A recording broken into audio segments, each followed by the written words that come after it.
નમસ્તે વિદ્યાર્થી મિત્રો, આજે આપણે ધોરણ 12 કોમર્સ વિષય ગુજરાતીનો અભ્યાસ કરશું.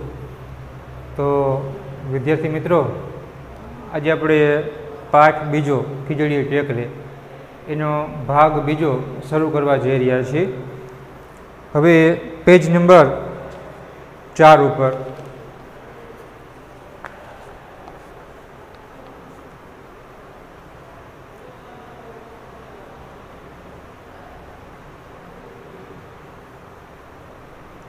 રાતે સીમની અવરજવર બંધ થઈ ગઈ અને સોપો પડી ગયો. ત્યારે ભોજાએ એ જીવનસૂત્ર અમલમાં મૂક્યું. કૂબામાંથી કોદાળી અને પાવડો લઈને એ સડસડા ટેકરા ઉપર ચડી ગયો. ખાતર પાડવાના લાંબા મહાવરાને પરિણામે સિફતપૂર્વક ખોદકામ કરવાનું તો ભોજા માટે સાવ સહેલું હતું. કપડું જરા પણ ફાટી તૂટ્યા કે ખરડાયા વિના સરકાવી લેવા ખાતરે ભારે સાવચેતીથી આ બાળકની કબર ખોદી રહ્યો હતો. વળી પથ્થર જોડે કોદાળીનું પાનું અથડાવવાનો અવાજ પણ બહુ દૂર પહોંચી ન જાય એની સંભાળ લેવાની હતી. પછી કહે છે કે રાત્રે સીમની અવરજવર બંધ થઈ ગઈ, કેમ કે ભોજો કાળું તો પોતાના વાડામાં જ ઊભો ઊભો ચાળિયાની જેમ આ બધું આખું જોતો હોય છે કે જે ગામના પોસ્ટ માસ્ટર જે છે તેમના દીકરાને બધા લોકો ખીજડી ટેકરે દાટવા માટે આવે છે, દાટી દે છે, પાછા એ લોકો બધા ચાલ્યા જાય છે. અને પછી તરત એને વિચાર કર્યો કે ભાઈ હું તો માધવજી કાપડની દુકાને ચોરી કરવા જવાનો વિચાર કરતો હતો, પણ એના બદલે તો કાપડ તો પેલા જમીનમાં જેમ કે રેટાણું છે, અહીંયાથી એમ કે ચોરી કરી ખોદી એમ કે લઈ આવીશ. પછી ધીમે ધીમે કરતાં સાંજ પડી, જે ખેતરોમાં ગયેલા વાડીએ ગયેલા બધા લોકો જે છે પાછા ઘરે જતા રહ્યા, લોકોની અવર જવર બંધ થઈ ગઈ અને સોપો પડી ગયો, એટલે કે એકદમ વાતાવરણ શાંત થઈ ગયું. ત્યારે ભોજાએ પોતાનું જીવનસૂત્ર એટલે કે ચોરી કરવાનું જે છે એ વિચાર્યું. પછી ફટાફટ એ પોતે કૂબામાં ગયો અને કૂબામાંથી કોદાળી જે છે પાવડો જે છે પોતે લઈ અને સડસડાટ કરતો ગાઢ અંધકારમાં એ ખીજડી ટેકરે જે છે એ જડી ગયો. અહીંયા જઈ અને કબર જે છે પોતે એમ કે ખોદવા લાગ્યો, કારણ કે ખાતર પાડવાના લાંબા મહાવરાના પરિણામે. અગાઉ પણ પોતે ભૂતકાળમાં ભોજો કાળું જે છે એ પોતે ચોરીના રવાડે ચડેલો, સીમમાં જે છે પોતે ચોરીઓ કરવા માટે જતો, તો એ ચોરીના અનુભવના કારણે એ સિફતપૂર્વક એટલે કે એકદમ ચાલાકીથી, હોશિયારીથી, કાળજીપૂર્વક ખોદકામ કરવું એ ભોજા માટે કંઈ એમ કે નવીન બાબત નહોતી, સાવ સહેલું હતું. કેમ કે અગાઉ પણ પોતે ગામમાં જે છે કોઈ પણ વ્યક્તિના ટૂંકમાં ઘરે જઈ અથવા સીમ ખેતરોમાં જઈ અને પોતે ચોરી કરી આવતો હતો, એને અનુભવ હતો. આ તો ટૂંકમાં માત્ર જંગલમાં જે છે જમીન ખોદવાની, એના માટે એકદમ સાવ સહેલું હતું. પછી ભોજો જે છે એ જમીન પોતે ખોદવા માંડ્યો. કપડું સહેજ પણ ફાટે નહીં, તૂટે નહીં કે સહેજ પણ ખરડાવો એટલે કે મેલું ન થાય એની પોતે એકદમ સાવચેતીથી કાળજી રાખી અને ધીમે ધીમે ધીમે એ પેલી કબર ખોદતો હતો. ભોજો કાઢું તો કબર ઉપર અહીંયા તો ચડી ગયો ખીજડી ટેકરે જઈ અને ધીમે ધીમે પોતે કબર ખોદતો હતો, પણ શું ધ્યાન રાખતો હતો, પેલું કપડું જે છે એ ફાટે નહીં, તૂટે નહીં, સહેજ પણ મેલું પણ ન થઈ જાય. ખૂબ જ સાવચેતીથી ધીમે ધીમે પોતે કબર ખોદતો હતો. અને સાથે સાથે પેલું કોદાળી જે છે એ પેલા પથ્થર સાથે અથડાય તો કદાચ અવાજ આવે, કદાચ લોકો જાગી જાય તો વળી કદાચ ટૂંકમાં એની ઘોરખોદ પ્રવૃત્તિ ક્ષતિ થઈ જાય. એટલે પથ્થરની સાથે કોદાળીનું પાનું પણ ન અથડાય, અવાજ પણ ન આવે, એની પણ પોતે ધ્યાન રાખી, કાળજી રાખી ધીમે ધીમે પોતે કબર ખોદતો હતો. ખત્રીસો મારીને ખાતર પાડવાનું હોય અને ઘરમાંથી હળવેકથી ઇસ્કોત્રો સરકાવી લે એમ ભોજોએ લુગડે વેચી બાળકને ખાડામાંથી ઊંચકી લીધું. પણ ઉંચકતા જેણે આશ્ચર્ય અનુભવ્યું. હાડમાસનો એક નાનકડો નિશ્ચેષ લોચો સહેજ સળવળ્યો, પૂણા હાથ જેવી કશીક વસ્તુ અંદર ઊંચી નીચી થતી લાગી. ભોજા જેવો ભળ આદમી પણ ભડકી ઉઠ્યો. મરેલ છોકરાઓને દાટવાના આ ટેકરામાંથી જીવતું બાળક ક્યાંથી નીકળ્યું? આ કોઈ ખવેશની રમત તો નહીં હોય, પણ અત્યારે એવી કલ્પનાઓ કરવાનો અવકાશ ક્યાં હતો? હાથમાં વધારે ને વધારે ઝડપથી સળવળતું બાળક રડવા માંડે અને પોતાની ઘોરખોદ પ્રવૃત્તિ જાહેર થઈ જાય એ પહેલાં સ્થળ છોડી જવું જરૂરી હતું. પછી ખત્રીસો મારીને એટલે કે ખાતર પાડવાનું પેલું સાધન જે છે એ ખત્રીસો મારી, જાણે કે પોતે દિવાલ તોડતો હોય, ખાતર પાડતો હોય અને કોઈ જૂના પેટીમાંથી પટારામાંથી હળવેકથી એ પોતે કીધું ને કે ઇસ્કોત્રો સરકાવી લે. ઇસ્કોત્ર એટલે કીધું ને કે જૂની લાકડાની પેટી, ઘરેણાં ભરવાની જૂની લાકડાની નાની જે પેટી જે છે તે, એટલે કે ભોજો કાઢો, જાણે કે કમળમાંથી પેલો ખત્રીસો મારી કમાડ કે પેલી દિવાલ જે છે તોડી અને ધીમેકથી કોઈ પટારામાંથી કે કબાટમાંથી લાકડાની પેલી ઘરણાની પેટી જે છે બહાર ખેંચી લેતો હોય, એવી જ રીતે ભોજાકાળુએ ઝડપથી લુગડા સહિત પેલું બાળક જે છે એને ખાજામાંથી બહાર કાઢી લીધું. પણ જો પેલું બાળકને કબરમાંથી બહાર કાઢ્યું કે તરત જ એને એક આશ્ચર્ય, એક નવાઈ લાગી. કારણ કે જાણે કે હાજ માંસનો જાણે કે નિશ્ચેષ્ટ મૃત જીવ વગર, કારણ કે એ તો કબરમાં તો જે મૃત હોય એની જેમ દાટવામાં આવે. પણ જ્યારે ભોજાકોળે બાળકને હાથમાં લીધું કે જાણે કે હાજ માંસનો નાનકડો મૃત જીવ વગરનો લોચ જાણે કે સળવળતો હોય, જીવતો હોય, ડગતો હોય ને એવું એને લાગ્યું. ને ભોજો તો બહાદુર હતો, હિંમતવાન માણસ હતો. તો ભોજા જેવો ભળ બહાદુર માણસ પણ એકદમ પોતે ભડકી હોય, ડરી ગયો. કરે રે આ શું? આ પેલું બાળક તો મૃત્યુ પામેલું બાળક હોય તો જેમ કે દાટે તો બાળકનું સળવળે છે. આ તો માત્ર મૃત્યુ પામેલા છોકરાઓને દાટવાની આ જગ્યા છે. તો આ જગ્યાએથી જીવતું બાળક ક્યાંથી?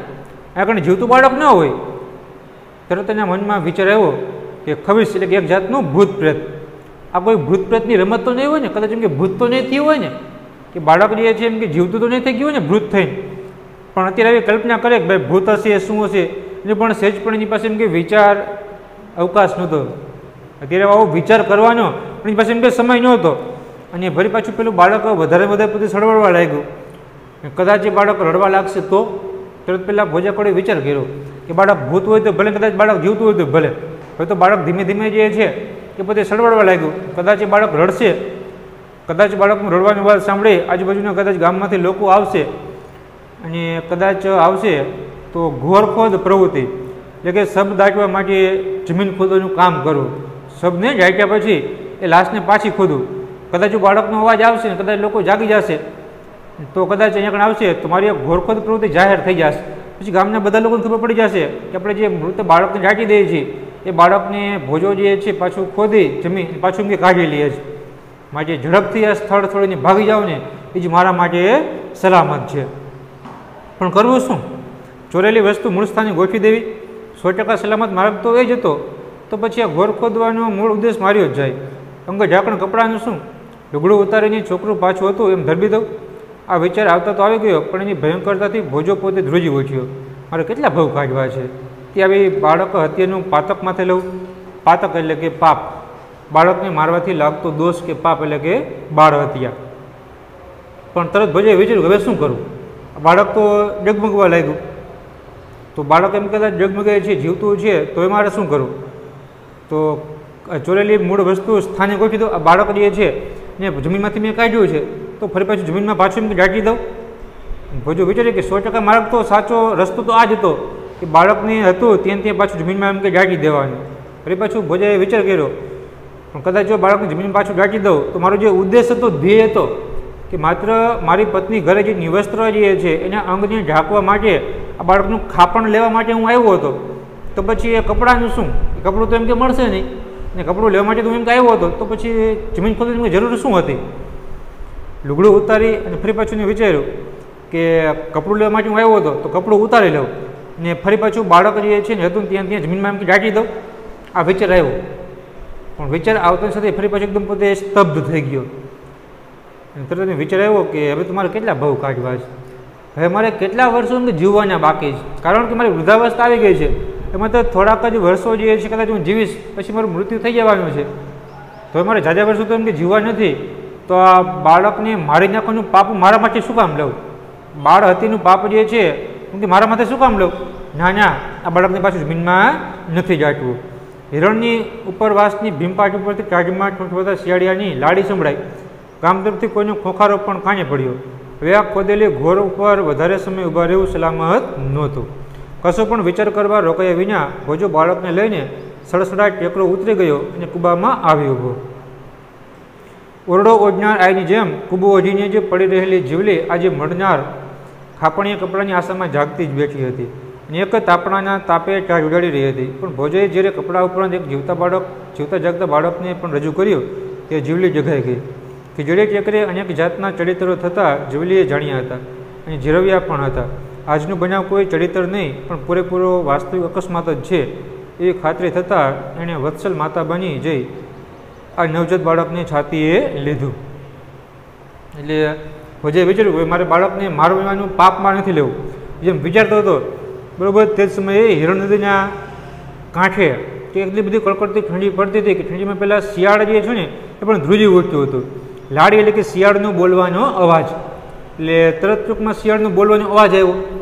શિયાળ જેવું બોલ્યું કે તરત ગામમાંથી કોઈ પુરુષ જાગતો હોય ને એવો ખોખારો ખાવાનો પણ અવાજ આવ્યો.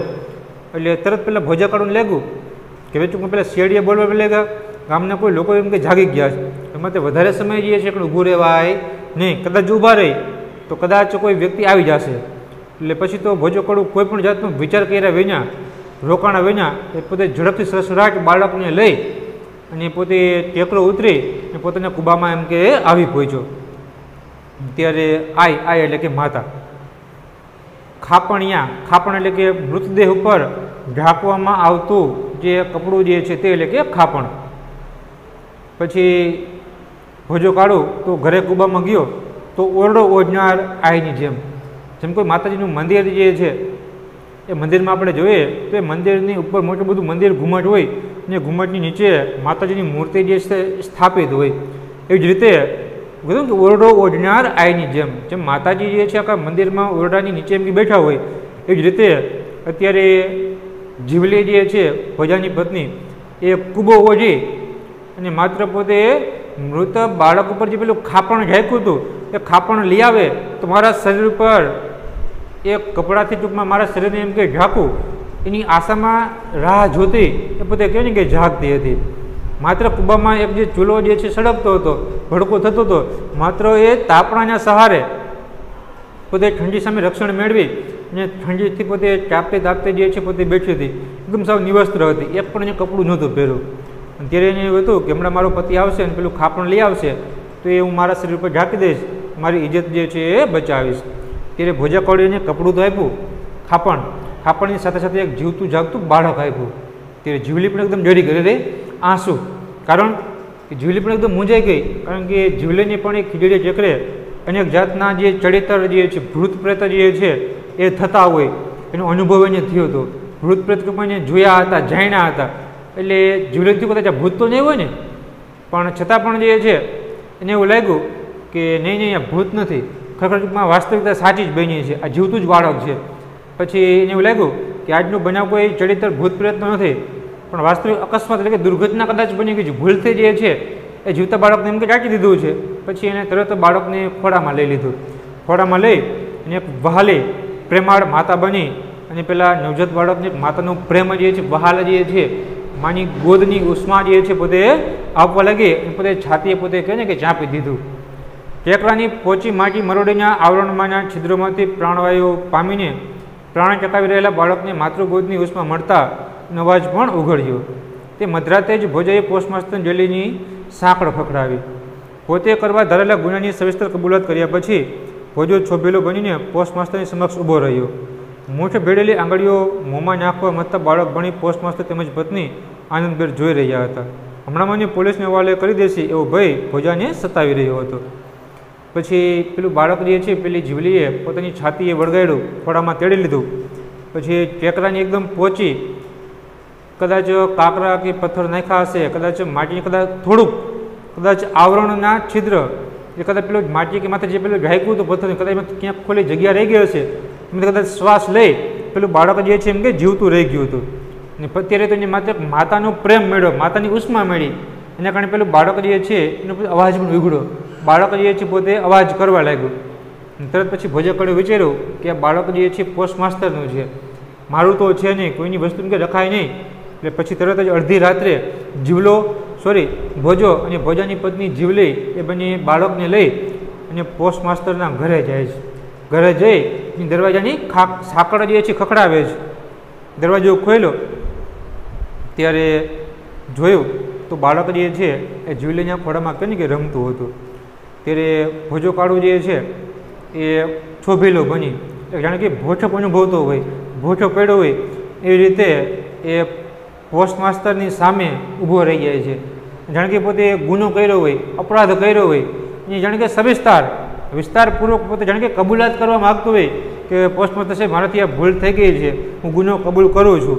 એવી રીતના પોતે નીચું માથું રાખી અને પોસ્ટમાસ્ટરની સામે જે છે પોતે ઊભો હતો। પછી જોયું તો પેલું બાળક જે છે એ પણ પોતે આંગળાની મુઠ્ઠીઓ વાળી અને મોઢામાં આંગળા નાખી અને એકદમ આનંદમાં બાળક પોતે રમતું હતું। એટલે પોસ્ટ માસ્તર અને એમના પત્ની જે છે તો બાળકને જીવતું જોઈ એકદમ આનંદમાં આવી ગયા। પણ પોસ્ટ માસ્તરના પતિ પત્નીને તો આનંદ થયો, પણ ભોજાકાળોને મનમાં જે છે ભય એક બીક લાગતી હતી કે હમણાં જ કદાચ પોસ્ટ માસ્તર જે છે એ પેલા પોલીસને જાણ કરશે અને મારા ગુના બદલ અપરાધ બદલ મને જેલમાં પૂરી દેશે। એકદમ પોતે ડરી ગયો હતો।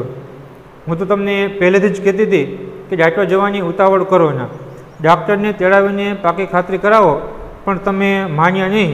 પુત્ર પ્રાપ્તિથી અડધી અડધી થઈ જતા પત્ની મીઠો ઠપકો આપવા લાગી।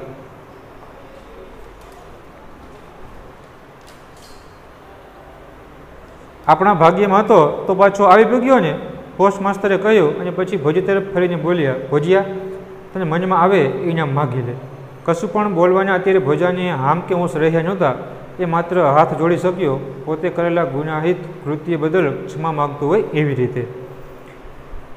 એટલે પછી પોસ્ટ માસ્તરના પત્ની પોતાના પુત્રને જીવતો જોઈ અને આનંદમાં આવી ગયા અને પોતાના પત્ની જાણે કે મીઠો ઠપકો આપતા હોય ને એ રીતના કહેવા લાગ્યા કે હું તો તમને પહેલાંથી જ એમ કે કહેતી હતી કે બાળક એમ કે મૃત્યુ પામેલો નથી, જીવતું છે, તમે એને ડાક્ટર જવાની ઉતાવળ કરવામાં તમે થોડીક એમ કે નિરાશ રાખો, ડાક્ટરને બોલાવી આવો, ડાક્ટર પાસે એમ કે તપાસ કરાવડાવો, ડાક્ટર એમ કહે કે ભાઈ બાળક મૃત્યુ પામેલું છે, જીવતું નથી, પછી તમે ટૂંકમાં ખાતરી કરી અને ડાક્ટર એમ કે જજો। પણ તમે કહો ને કે મારું એમ કે માયના નહીં, એકનું બે ટૂંકમાં તમે ન થયા, ઝડપ થઈ જાય છે, તમે એમ કે દાટી આવ્યા। પછી પોસ્ટ માસ્તર કે એની પત્નીને કહે છે કે તારી વાત સાચી છે, પણ આપણા ભાગ્યમાં હતો, આપણા નસીબમાં હતો તો પછી આપણે એમ કે પાછો એમ કે મળી ગયો ને, જે થવાનું હતું થઈ ગયું, ભૂલ થઈ ગઈ મારાથી, પણ આપણા નસીબમાં હતો, ભાગ્યમાં હતો તો પણ એમ કે પાછો એમ કે મળી ગયો। પછી પોસ્ટ માસ્તર જે છે પેલા ભોજાકાળોને સામે જોઈને કહે છે કે ભોજિયા તને મનમાં આવે ને એ નામ તું માગી લે, કારણ કે મારી ટૂંકમાં માત્ર 3-4 માત્ર દીકરીઓ હતી, એક પણ ટૂંકમાં દીકરો હતો નહીં, મારો વંશવેલો ભગવાન એમને દીકરો આપ્યો હતો પણ ભૂલના કારણે ટૂંકમાં મેં દાટી એવા, મારો વંશવેલો પણ આગળ એમ કે વધત નહીં ને ટૂંકમાં ફરી પાછું મારો દીકરો જે છે તારા કારણે એમ કે પાછો અમને મળી ગયો છે, માટે અમે એટલા બધા આનંદિત છીએ, એટલા બધા ખુશ છીએ ને કે ભોજી તારે જે જોઈએ માગી લે, તારે જે ઇનામ જોઈએ તું માગી લે, અમે તને ઇનામ એમ કે આપશું। પણ એના જવાબ આપવાના ત્યારે ભોજાકાળુમાં તો કહે ને કે હામાં જે છે, હોંશ જે છે, હિંમત જે છે સેજ પણ નહોતા કે શું માગે, વાતચીત કરવાની પણ એની પાસે એમ કે તાકાત નહોતી, એની પાસે ટૂંકમાં કહે ને કે એટલી એમ કે જીગર નહોતી, એ તો માત્ર બસ બે હાથ જોડી માત્ર ઊભો રહ્યો, કાંઈ પણ ન બોલ્યો। કારણ કે પોતે કરેલા ગુનાહિત, કારણ કે અપરાધી હોય, ગુનેગાર હોય, જાણે કે ક્ષમા માગતો હોય કે ભાઈ સાહેબ મારાથી મેં ખબર ખોઈ મારી પત્નીના અંગની ઢાંકવા માટે, કપડાં માટે થઈ અને બાળક જીવતું નીકળ્યું છે, માટે મારાથી આ ગુનો થઈ ગયો, અપરાધ થઈ ગયો, ભૂલ થઈ ગઈ છે, મારે બીજું કાંઈ નથી જીવતું, માત્ર તમે મને ક્ષમા આપી દો, માફ કરી દો। પોલીસની જાણ કરતા નહીં, જેલમાં પુરાવતા નહીં, કારણ કે આવી રીતના બધા ક્ષમા માગતો હોય ને એ તો કાંઈ પણ બોલ્યા ચાલ્યા વિના બે હાથ જોડી માત્ર મૂંગે મૂંગો ઊભો રહ્યો। અમારે તો આ ઉતરતી અવસ્થાએ દીકરાના નામની દ્રશ્ય દેવાઈ ગઈ હતી। પોસ્ટ માસ્તરના પત્ની બોલતા હતા, છતાંય છોકરે વાંજી જેવું થઈ પડ્યું હતું, તે મારું નામ લેણું રાખ્યું, તારો જેટલો ગુણ માનીએ એટલો ઓછો છે મારા વીર, અમારે ચામડીના પગરખા સીવડાવીએ તોય તારા ગણનું સાચું વળે એમ નથી, જેટલીના માગી લે ભોજા, પોસ્ટ માસ્તરે ફરીથી કહ્યું। ફરી પાછી પોસ્ટ માસ્તરના પત્ની જે છે કહે છે કે અમારે તો ઉતરતી અવસ્થાએ દીકરાના નામની દ્રશ્ય દેવાઈ ગઈ હતી, હવે તો મારી ઉતરતી અવસ્થા હતી, ટૂંકમાં ધીમે ધીમે ટૂંકમાં કહે ને કે વૃદ્ધાવસ્થા ટૂંકમાં કહે ને કે આવતી હતી, માટે મેં વૃદ્ધાવસ્થામાં તો મેં દીકરાના નામનું તો સાવ ટૂંકમાં કહે ને કે માંડી વાળ્યું હતું કે ભાઈ ટૂંકમાં કહે ને કે દીકરાનો જન્મ જે છે આપણા કુખે એમ કે નહીં થાય।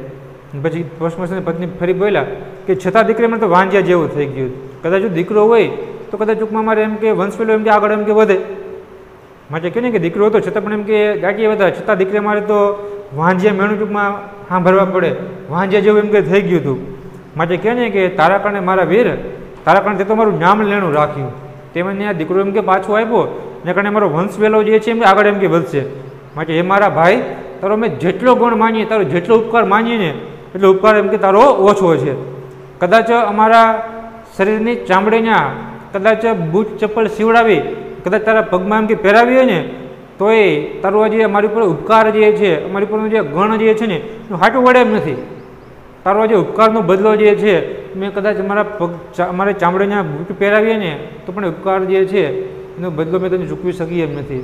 તારા ગણનું હાટવું જે છે એમ કે ન વાળી શકીએ. માટે ફરી પાછા પોસ્ટ માસ્ટર કહે છે કે ભોજા જટમાં ઇનામ માગી લે. કારણ કે અત્યારે તો પોસ્ટ માસ્ટરને એટલું બધું આનંદ થાય છે કે જટ ઇનામ માગી લે. ભોજા તારે જે જોઈએ તું ઇનામ માગ, એ ઇનામ તને અમે આપશું. મોટા સાહેબ ઇનામ લેવા સારું ટેકરે નહોતો ચડ્યો, પણ બાયડીની આબરૂ ઢાંકવા લુગડાનો લીરોય નથી જડતો ને પહુ જેવા નાનકડા બચડા આ હિમમાં હજરાય છે. એક જોડે લુગડાને આપો તો મોટું ઇનામ જડ્યું ઘણું. ભોજાએ માંગણી કરી. બસ માગીને આટલું જ માગ્યું? માગું તમારી મોટા માણાની મહેરબાની. અબ ઘડીએ જ માધવજીની હાટ ઉઘડાવો. પોસ્ટ માસ્ટર ઊભા થતાં કહ્યું અને પછી ખભે ડગલો ભરાવતા બોલ્યા, એક શું બબે જો લુગડા વેતરાવી લે. એટલે પોસ્ટ માસ્ટર કીધું કે જટ ઇનામ માગી લે.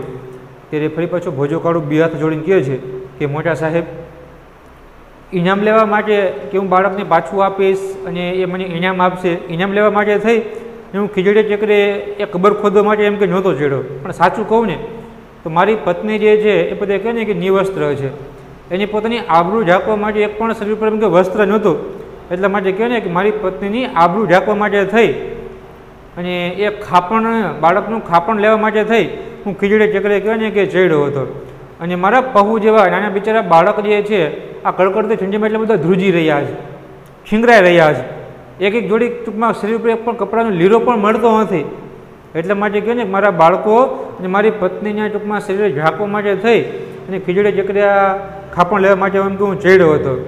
માટે મોટા સાહેબ કદાચ જો તમે એક જોડી કપડાં અપાવો ને મારે બીજું કાંઈ નથી જોતું, માત્ર અમને બધાના શરીર ઢકાઈ જાય એટલે એક જોડી કપડાં અપાવો ને તો પણ હું મોટું ઇનામ ગણું મળ્યું એવું માની લઈશ. મારે બીજું કાંઈ નથી જોતું, ધન દોલત સંપત્તિ પૈસો નથી જોતો.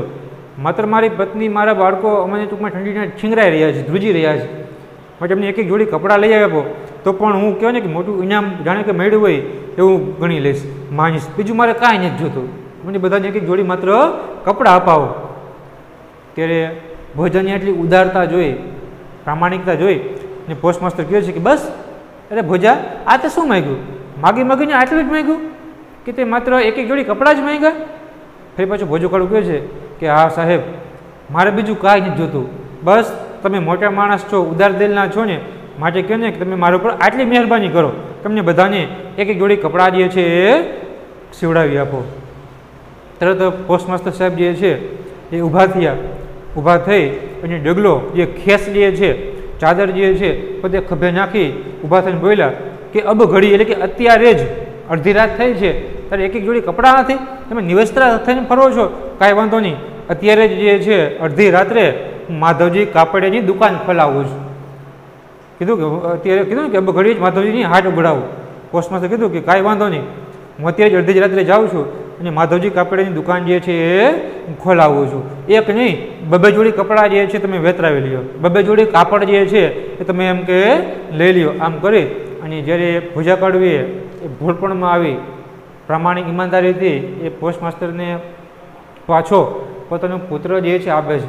એની ખુશીમાં બદલા સ્વરૂપે જે છે પોસ્ટ માસ્ટર એક નહીં પણ બબે જોડી કપડાં જે છે પોતે સીવડાવવાનું પોતે એમ કે કહેતા અને પોતાની પણ ઉદારતા જે છે એ પોતે એમ કે દાખવતા હોય છે. એટલે કે આ રીતે આપણે ભોજા કાઢવી જે છે પોસ્ટ માસ્ટરના દીકરો, પોસ્ટ માસ્ટરને પોતાનો દીકરો જે છે એ પાછું એમ કે જીવતું આપ્યો અને ત્યારે એની પણ ટૂંકમાં જે પ્રામાણિકતા જે છે, ઈમાનદારી જે છે, ભોળપણ જે છે આપણને જોવા મળે છે. અમે પોસ્ટ માસ્ટર જે છે ને પોતાનો દીકરો એમ કે પાછો પ્રાપ્ત થતા એ પણ આનંદમાં આવે અને ઉદારતાથી એ ભોજનને ઇનામ આપવાની પોતે વાત એમ કે કરતા હોય છે.